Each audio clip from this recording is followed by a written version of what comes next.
Around 50 Ukrainian civilians reached the relative safety of a temporary camp in Russian-held territory on Sunday after being evacuated from a ruined steelworks in Mariupol, where the United Nations said a safe passage operation was in progress.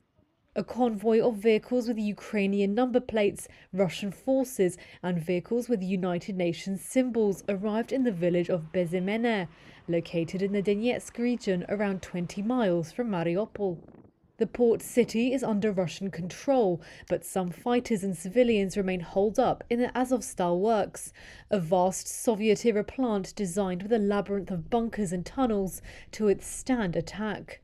It is one of the first major signs of an evacuation agreement to ease the ordeal of the most destructive siege in the Russia-Ukraine conflict. Russia's defense ministry said on Sunday that 46 civilians had left the area around the steel plant the previous day.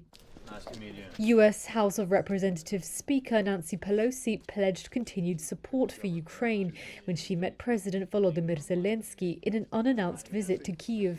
We believe that we are visiting you to say thank you for your fight for freedom, that we are on a frontier of freedom, and that your fight is a fight for everyone. And so our commitment is to be there for you until the fight is done. Russia's defense ministry said on Sunday it had carried out a missile strike on a military airfield near the port city of Odessa, destroying a stock of Western-supplied weapons. It released video showing a missile being launched, which it said was used to carry out the strikes. On Saturday, Ukraine said Russian missiles had knocked out a newly constructed runway at Odessa's main airport. President Zelensky pledged in an overnight address to rebuild it. It was unclear if they were referring to the same incident, and Reuters could not immediately verify the reports.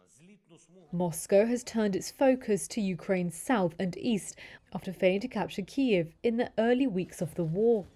In the northern city of Irpin, one of the main fighting hotspots before Russian troops pulled back, people gathered to honour their military dead, laying flowers on freshly dug graves. 10-year-old Savely Krotkich's father Ivan was killed by shelling. His mother Alla said she was thankful to her husband, who she said died defending their city. Her 21-year-old son and her husband's brother, who were also in the army, were both wounded trying to help rescue her husband. Tetiana Bliznyuk's husband also died fighting. She said he always used to bring her flowers, but today it was her turn to bring them to him.